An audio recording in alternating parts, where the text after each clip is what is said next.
Adelante, por favor. Una pregunta de repaso, a ver, de la clase anterior. ¿Cuántas moléculas de oxígeno transporta la hemoglobina? A ver, vamos a ver. A ver, dale enter. La A dice 1, la B dice 2, la C dice 3, la D dice 4, la E dice 5. ¿Ya cuántas? 4. Así facilito, así van a ser las preguntas. Logro del aprendizaje. No se la crean, ¿no? Ya. Conoce el origen y funciones de los granulocitos. 2. Describe la fórmula de Schilling y sus variaciones fisiológicas, ¿de acuerdo? Muy bien, adelante todos. Empecemos entonces a recordar un poco de histología. Tipos de leucocitos y fórmula en sangre periférica. A ver, hay dos clasificaciones para hablar de los leucocitos. Dos clasificaciones. Una de ellas es de acuerdo a la presencia o no de gránulos en el citoplasma, por lo cual diríamos o diremos que hay granulocitos y hay agranulocitos, ¿no es cierto? Granulocitos, los que tienen gránulos en el citoplasma. Agranulocitos, los que no tienen gránulos en el citoplasma, ¿de acuerdo? Otra clasificación también utilizada es de acuerdo al núcleo, ¿no? De acuerdo al núcleo tenemos polimorfonucleares, ¿no? La forma del núcleo puede ser polimorfonucleares o pueden ser mononucleares, ¿de acuerdo? Entonces, dentro de estos polimorfonucleares o granulocitos tenemos los neutrófilos, los principales, que hay en mayor cantidad, son 62% de la fórmula leucocitaria o la fórmula de Schilling. Y también tenemos eosinófilos, porque se tiñen muy bien con un colorante que se llama eosina, que es menos del 3%, 2.3%, y lo que resta, 0.4% son basófilos, ¿de acuerdo?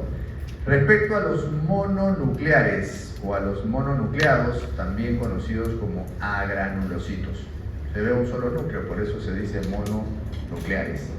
¿Qué tienen? Tienen monocitos, 5.3% de todo el hemograma, y los leucocitos, perdón, los linfocitos, que pueden ser los B o los T. Los B o T hacen una maduración en la médula, B de bone, ¿no? De bone marrow, y T de timo, ¿no es cierto? En el timo hacen su otra maduración y ascienden en total al 30% de todo el hemograma, ¿de acuerdo? Bien, siguiente por favor.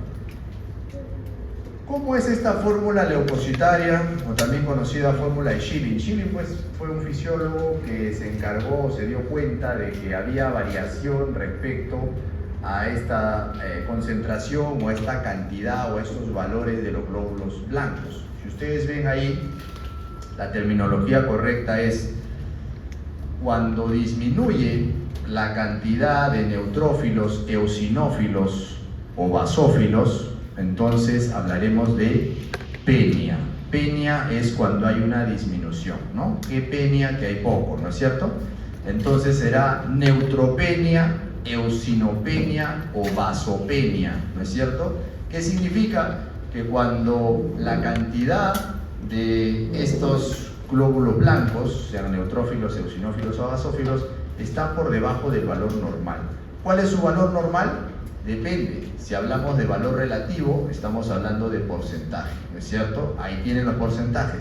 Si hablamos de valor absoluto, estamos hablando de un número entero. Ahí tienen los valores también. ¿Cuál será la terminología opuesta en el caso de que existan, un valor por encima de lo normal? Se usa el término filia, ¿no es cierto? El término filia, neutrofilia, eosinofilia, basofilia, ¿no es cierto? Filia quiere decir que le gusta mucho algo, ¿no es cierto? Eso es filia. Las parafilias, que le gusta algo, una conducta diferente a lo normal, ¿no es cierto? Eso es las parafilias. En este caso, la neutrofilia sería que el cuerpo está produciendo por alguna razón mayor cantidad de neutrófilos, ¿no es cierto? Igual sería en eosinofilia, en basofilia, y lo opuesto sería neutropenia, eosinopenia, vasopenia, ¿de acuerdo?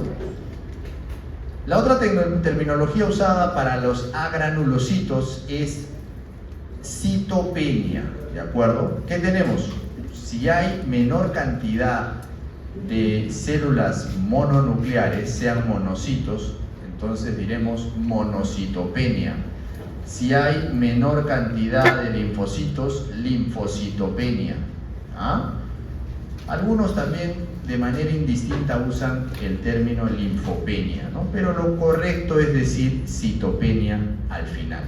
Y si hubiera mayor cantidad en términos de valor relativo o absoluto de estas células, entonces hablaremos de citosis. ¿Qué quiere decir? Que podría haber entonces una monocitosis o una linfocitosis cuando existe una mayor cantidad de estas células. ¿De acuerdo? Esto es lo importante que tienen que tener claro. A ver, al respecto también es necesario definir, cuando hablamos de neutrófilos nos referimos a la sumatoria. ¿A la sumatoria de qué? De los segmentados y los abastonados o bastones o callados. Ese término abastonados o bastones o callados se hace referencia a las células jóvenes, las células inmaduras, ¿de acuerdo? Que debe tener un valor más o menos por debajo del 10% del hemograma total. ¿Por qué? Porque como son células jóvenes, normalmente no están capacitadas para cumplir la función que debe cumplir. ¿Cuál es su función? Pelear contra las infecciones, ¿no es cierto? Entonces, si no está capacitado, ¿no es cierto? Entonces, no va a funcionar o no va a servir de la misma forma que un neutrófilo maduro. Los maduros son los segmentados y su valor está o asciende en alrededor de 60-65%. ¿De acuerdo?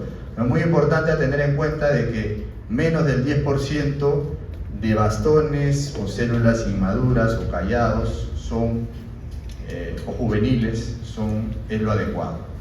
Más de eso, algo no está bien. Por alguna razón el cuerpo está sacando mayor cantidad de células inmaduras. Y como les digo, no tiene mucho sentido sacar células inmaduras porque no van a realizar la función que tienen que realizar. ¿De acuerdo? Listo. Siguiente diapositiva. A ver. Para recordar la hematopoiesis que ustedes ya vieron el sábado pasado con el doctor Díaz, miren, en la hematopoiesis, ¿qué es lo que debemos tener claro? Debemos de tener claro de que existe una célula madre hematopoiética pluripotencial, ¿no? Algunos le llaman también totipotencial, ¿cierto? Esa célula madre hematopoiética pluripotencial va a tener unidades formadoras de colonias, que está en siglas UFC, ¿no es cierto?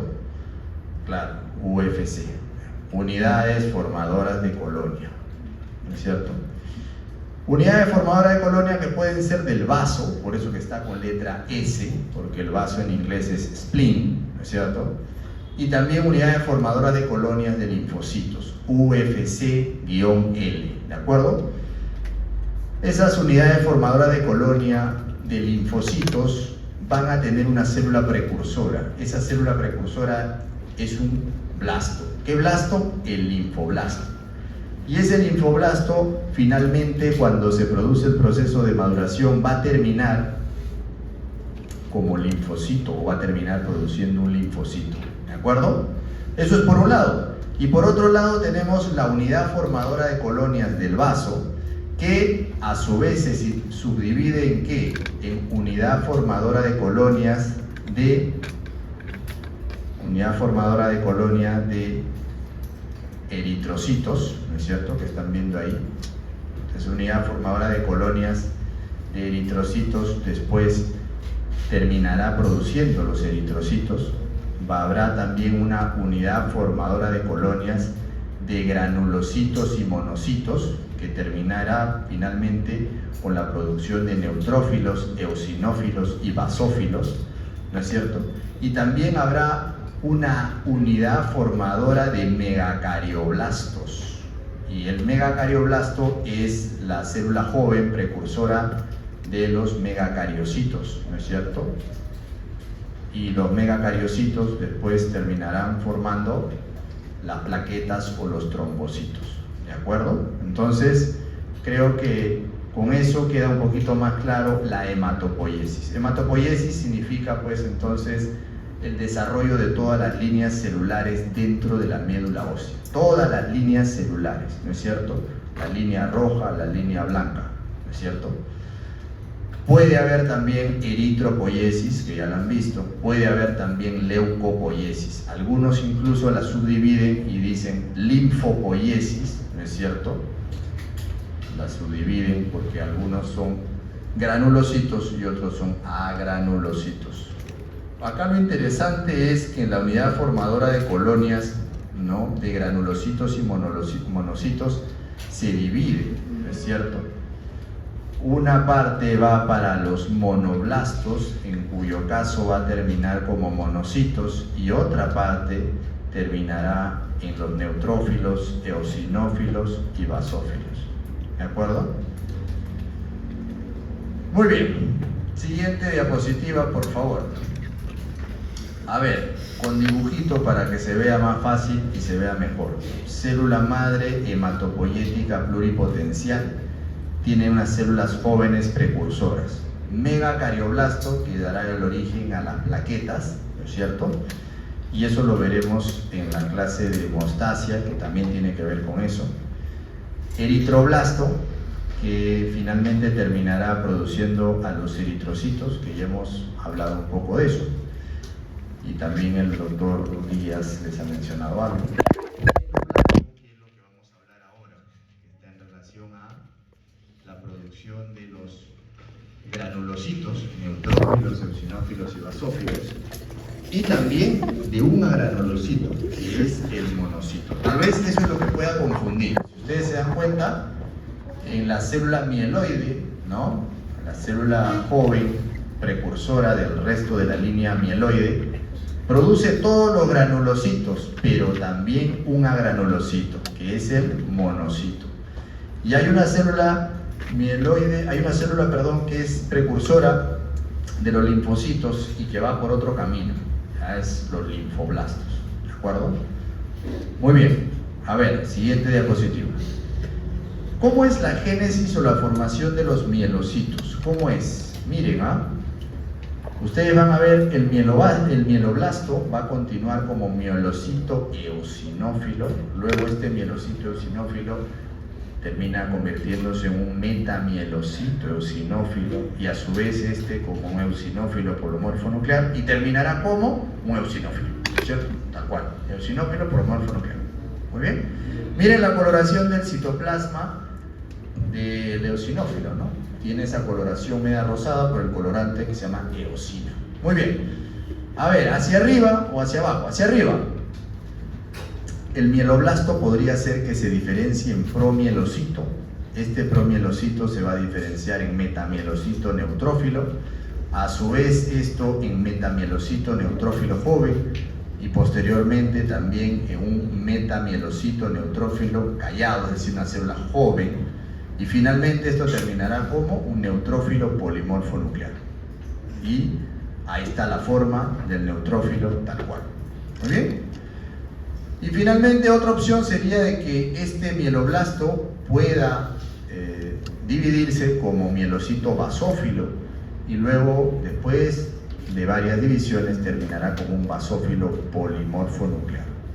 ¿Cuál es la diferencia con estas células? Las vamos a ver después, pero desde arranque les digo que el basófilo polimorfo nuclear, bueno, está en una menor cantidad, obviamente, en concentración, ¿no?, en el hemograma, pero además lo importante es de que contiene gránulos, ¿no?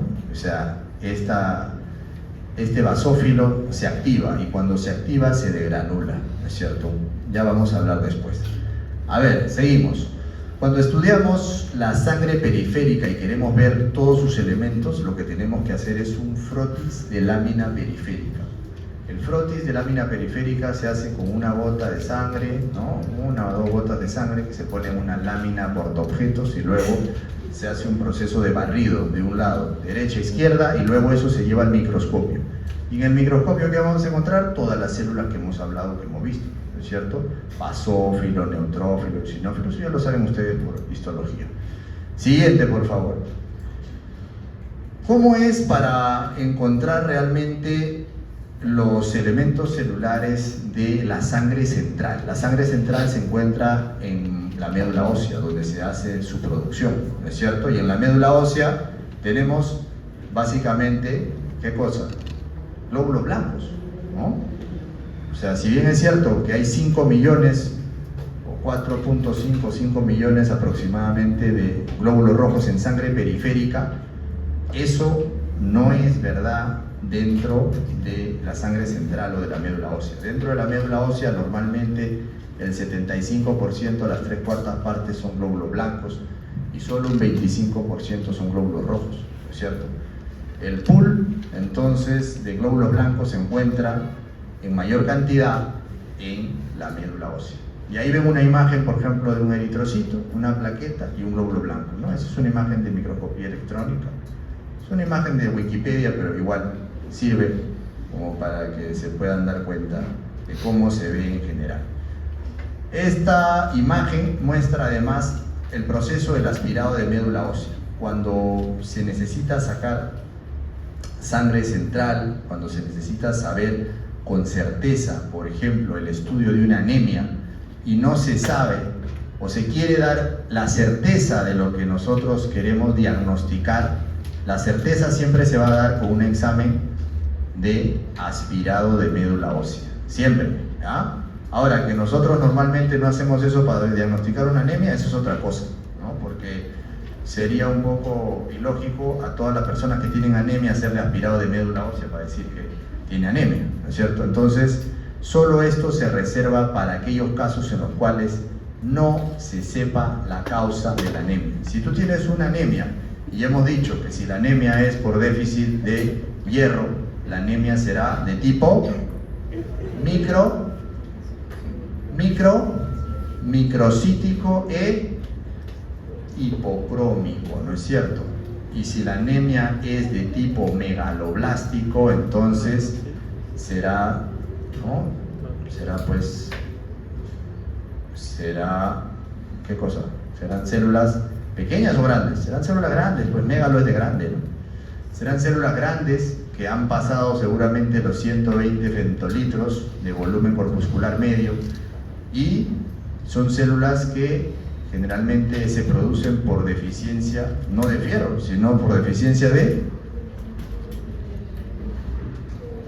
¿Deficiencia de qué?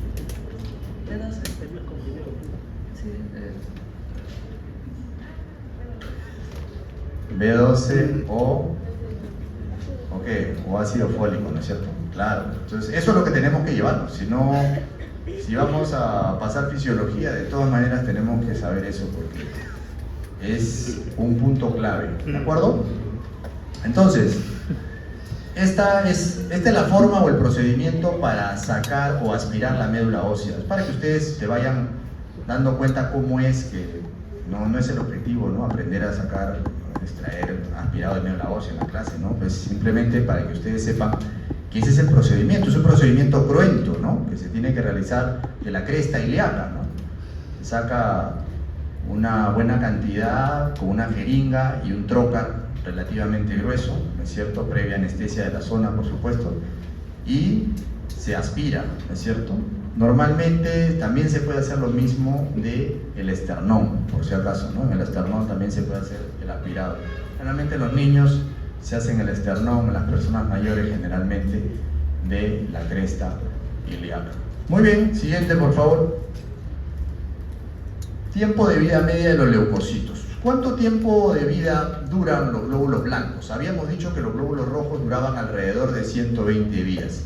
Pero esa no es la realidad con respecto a los granulocitos. Los granulocitos ya no saben que nos referimos a neutrófilos, basófilos, espinófilos. Miren, cuando están circulando, hasta 8 horas.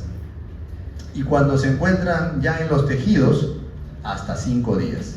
¿De acuerdo? Los monocitos pueden durar más tiempo en la circulación, hasta unas 20 horas. Y cuando estos monocitos se convierten ya en macrófagos, ¿no? Y se quedan en algunos tejidos, por ejemplo en el vaso, ¿cierto? Pueden durar meses, ¿no? Se quedan por meses. Y los linfocitos duran semanas o meses dependiendo de la necesidad, ¿no? Porque puede ser que se necesiten a veces más o menos, dependiendo de eso se regulan. Pero entre semanas y meses se define. Siguiente. Curvas biológicas. ¿A qué se refiere esto? Se refiere a que existen fases de presentación de los glóbulos blancos cuando uno toma un hemograma. Cuando uno toma un hemograma, el hemograma informa. Existe tanto de hemoglobina, tanto de hematocrito, pero además el hemograma informa que hay una determinada cantidad de leucocitos. Y luego hace la fórmula leucocitaria, que es justamente la división o la subdivisión de todo lo que se encuentra. ¿Qué hay, por ejemplo? Hay eosinófilos, hay basófilos, hay neutrófilos en su mayoría, o debería haber, y también hay linfocitos, monocitos,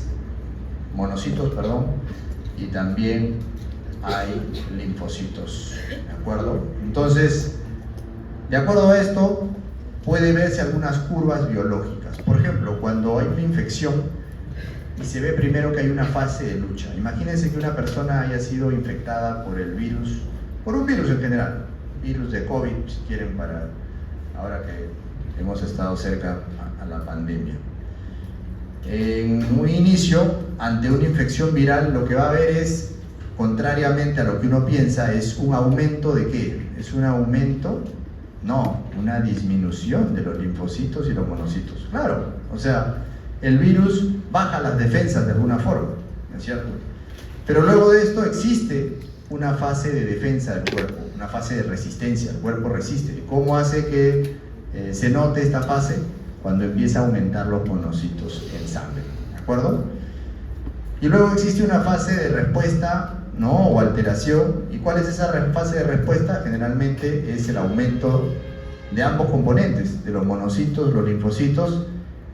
Y un dato muy importante es de que vuelve a aparecer en la sangre el eosinófilo. El eosinófilo es muy sensible, desaparece en ciertas ocasiones, sobre todo cuando hay casos agudos, y reaparece cuando hay recuperación y también cuando está luchando contra infecciones, especialmente infecciones parasitarias, ¿no? Siguiente, por favor. Entonces, ¿qué cosa es una leucocitosis fisiológica? Leuco viene de glóbulo blanco, citosis viene de células en mayor cantidad, ¿es cierto? O sea, la cantidad de glóbulos blancos está aumentada. Pero además dice que es fisiológica, o sea, debe haber unas características para decir que son fisiológicas. Por ejemplo, las elevaciones de esta leucocitosis no deben superar los 15.000 células blancas por microlitro, ¿no? Además, no debe haber desviación izquierda. Profesor, ¿qué cosa es desviación izquierda? Ahora lo vamos a ver en las siguientes diapositivas. Vamos a ver a qué nos referimos con desviación izquierda. Pero es, en términos sencillos, la cantidad de glóbulos blancos inmaduros que se encuentra en el hemograma, ¿de acuerdo? Además, no tiene que haber presencia de gránulos tóxicos, claro, porque si hay gránulos tóxicos, hablamos más bien de que hubiera una infección, y si es una infección, ya no sería una leucocitosis fisiológica, sino sería una leucocitosis patológica, ¿de acuerdo? ¿Qué es más importante además? Que haya presencia de eosinófilos. Ya les he dicho, los eosinófilos son o están presentes o fácilmente se borran en condiciones patológicas, ¿no? En condiciones fisiológicas deberían estar siempre presentes, ¿de acuerdo? ¿Cuál es la causa o la etiología de una leucocitosis fisiológica? Por ejemplo, los recién nacidos o los neonatos, el parto, el puerperio. El puerperio es la etapa que prosigue al parto en la mujer, ¿no? Que dura hasta los 42 días pos haber dado a luz, ¿no es cierto? El puerperio va hasta los 42 días después de haber dado a luz. El esfuerzo físico, el miedo, ¿no? El llanto. Entonces, si tomaríamos, por ejemplo, una muestra de hemograma justo antes de dar el examen, el día lunes 9 de octubre, examen de fisiología, por si acaso, ¿cuántas personas estarían con leucocitosis fisiológica? ¿No es cierto? De repente varios, de repente pocos, ¿no es cierto? No sabemos, pero es una causa, claro. Si hay un miedo, hay una causa, ¿no es cierto? El llanto, las emociones, ¿no es cierto? Te dejó tu enamorado, te dejó tu enamorada, entonces leucocitosis fisiológica, ¿no es cierto? Calor o frío extremo, también, ¿no? Pero es algo que es, obviamente, es transitorio. La leucocitosis fisiológica no puede durar días, ¿no es cierto? Muy bien, ahí están todas las causas posibles entonces de leucocitosis fisiológica. Vamos a ver además esta parte muy importante, conteo de neutrófilos. ¿A qué nos referimos? Cuando hablamos del conteo de neutrófilos nos referimos a la sumatoria de los elementos maduros, los neutrófilos maduros que son los segmentados, con los neutrófilos inmaduros que son los abastonados, ¿de acuerdo? Eso es básicamente. ¿Y por qué es importante esta sumatoria? No solamente es importante la sumatoria, sino también es importante qué tipo de neutrófilos son los que están presentes. Normalmente, cuando vemos los neutrófilos jóvenes o adultos, o también los viejitos, o los que ya se pasaron del tiempo, ¿no es cierto? Vamos a darnos cuenta por el núcleo. Si ustedes ven, por ejemplo, el núcleo abajo dice N1, N2, N3, N4, N5. ¿Qué quiere decir? Quiere decir que un núcleo, más o menos que tenga 3, ¿no? Tenga 2 o 3, es aceptable como si fuera un neutrófilo maduro. Generalmente el que tiene 3 lobulaciones, 3, ¿no? El trilobulado, es un núcleo adecuado que se ve en un neutrófilo maduro, ¿de acuerdo? Sin embargo, cuando tenemos 2 o una lobulación, sobre todo nos referimos a neutrófilos muy jóvenes, los cuales ya les dije, probablemente no van a cumplir la función que deben cumplir. Entonces, de ahí viene el tema importante. Lo opuesto tampoco no es bueno. Por ejemplo, que el neutrófilo tenga 4 o 5 lobulaciones, eso definitivamente no es bueno. ¿Cómo se llama cuando tiene varias lobulaciones? Como en el caso de que ven ahí, tiene 5 lobulaciones. Eso se llama un polisegmentado o hipersegmentado. Algunos le dicen poli-hipersegmentado, ¿ya? Y definitivamente no es algo bueno. ¿Por qué? Porque significa que ha pasado tanto tiempo, ¿no?, de vida este glóbulo blanco. Quiere decir que no ha habido la posibilidad de sintetizar otros glóbulos blancos porque hay carencia. ¿Y hay carencia de qué? Hay carencia de vitamina B9, hay carencia de vitamina B12, ¿no? Y por eso no se ha sintetizado más. Entonces, el mismo neutrófilo que ya era maduro se ha seguido dividiendo sus núcleos y ha tratado de hacer lo que puede, pero en ese afán de tratar de hacer lo que puede se ha hipersegmentado y ha empezado a perder función, ¿de acuerdo? Lo opuesto también pasaba, como les dije, con el neutrófilo que tiene, por ejemplo, un solo núcleo, ¿no es cierto? Significa que es muy inmaduro, por lo tanto no sirve. Así haya cantidad de N1s, no sirve de mucho. Entonces, cuando nosotros vemos en la gráfica que hay 3 curvas, la curva que va en la parte normal, como toda campana de Gauss, por estadística, va al medio, ¿no es cierto? Pero a los lados tenemos siempre una curva que va hacia la izquierda y otra curva que va hacia la derecha. La curva que va hacia la izquierda nos indica, a la izquierda de ustedes, por supuesto, nos indica que la desviación es izquierda. ¿Y esto se ve en qué casos? Se ve, ahí está, en PIG. ¿En el chancho, profesor? No, en el proceso inflamatorio generalizado. PIG es proceso inflamatorio generalizado. Así es. ¿Ah? O vaya a ser que pongo chancho en las alternativas y marcan. Ya bueno, atentos entonces. Por eso es importante venir a la teoría, porque porque si no eso parece un enigma para descodificar. ¿De acuerdo? Y por supuesto, de cajón, se ve también en las leucemias, ¿no? En las leucemias se ven muchísimas células blancas, ¿no? Muchísimos leucocitos, y básicamente estos leucocitos son muy jóvenes, ¿no es cierto? Y en vez de que ayuden, estorban, porque no cumplen una función específica, y lo que es peor, se depositan en ciertos órganos y dan otros problemas producto de su depósito. ¿De acuerdo? Muy bien, entonces teníamos desviación izquierda con posibles causas que les he puesto ahí, desviación derecha también con causas que vemos ahí. ¿De acuerdo? Perfecto, seguimos entonces. Hablemos un poco sobre los neutrófilos y macrófagos. A ver, ambas células exhiben motilidad. Ambas células hacen diapédesis o diapedesis. Ambas células tienen también movimientos ameboides.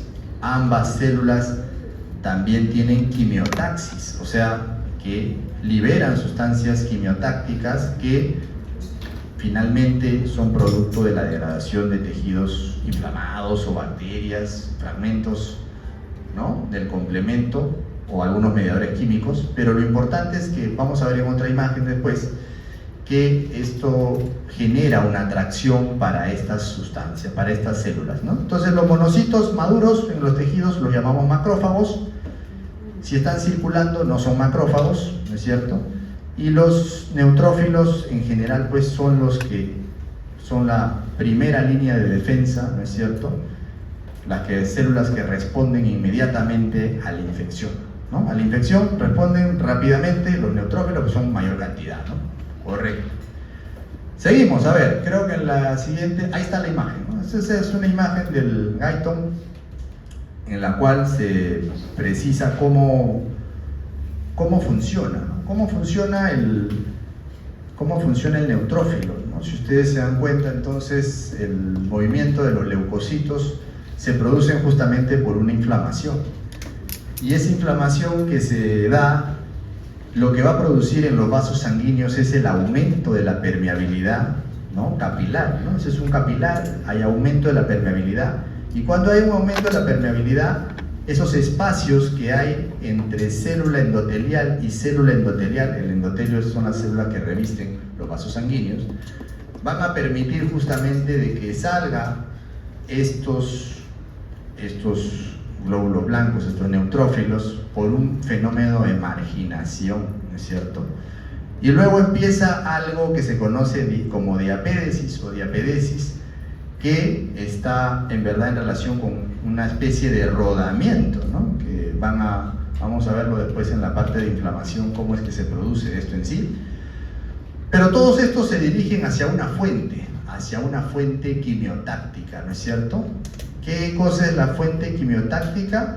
Son bacterias, son virus, son restos de proteínas, son cochinada, ¿no? En términos sencillos, cochinada, ¿cierto? Para que ustedes me entiendan fácil y rápido, ¿no? Entonces, ¿quién no ha tenido un amigo, una amiga que sea como un neutrófilo, que sienta atracción por la cochinada? Hay bastantes, ¿no es cierto? En todas las universidades, en todas las carreras siempre hay. Nunca se olviden, ¿no? ¿Ya? Seguimos. Fagocitosis. ¿Qué pasa con la fagocitosis? Bueno, la fagocitosis es un poco más sencillo, creo, de explicar. Ya ustedes han llevado